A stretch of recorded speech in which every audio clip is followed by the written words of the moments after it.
There are times we ask people to work on things which seem impossible to obtain.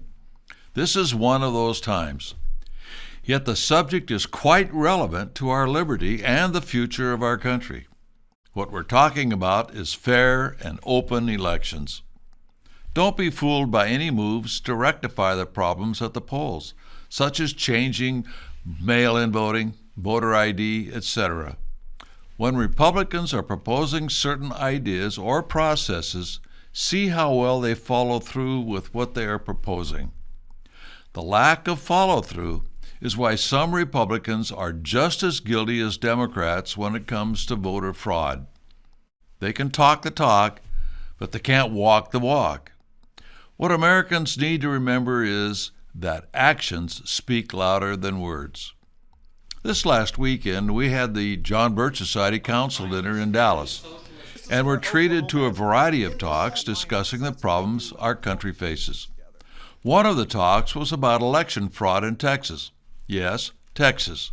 It is not just the so-called swing states. We have long known that Texas is not exempt from election issues. There have been organizations fighting hard to remedy the situation. These organizations have faced much resistance. For instance, during the Obama administration, the government denied Tea Party organizations tax exemption status while allowing tax exemption to organizations that agreed with the Obama agenda. There was also a Texas organization investigating tax fraud, which was also denied tax-exempt status. This is just one of many examples.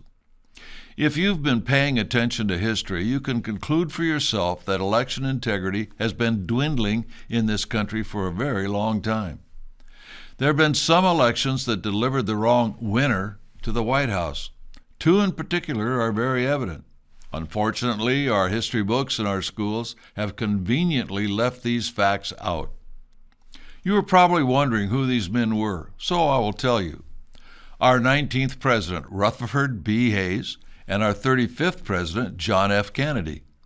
Both were propelled into the White House due to election fraud. The Hayes election was settled behind the scenes by the founder of the secret society Skull and Bones, Alphonso Taft, while he served in the Grant administration. As for Kennedy, he managed narrow margins in a number of crucial states, which allowed the win over Richard M. Nixon.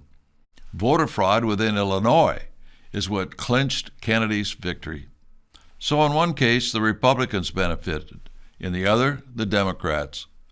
What we see today is a serious problem due to the fact that the processes are complicated by computers. This makes it difficult for many people to clean up the problems in their area since the processes are hard to understand. To just give you one example of Texas, hundreds of precincts had more votes than registered voters. Now, you would think that this fact alone would cause concern, but apparently not. There are many proposals being put forward by Republicans to clean up the polls. Most of them are expensive and inadequate. We recommend that you look at our JBS Action Program, Restore Election Integrity, and then get busy in convincing the honest people in office in your legislature to work to fulfill the requirements for honest elections. It takes work and persistence to get the job done, and it has to start now. It may have to be done over a very long period of time, but if we do not start now, it will only get worse.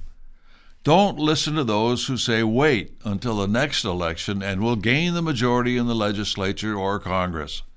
It is a neutralizing factor if your elections are not honest or your people in office, Republican or Democrat, are not honest either.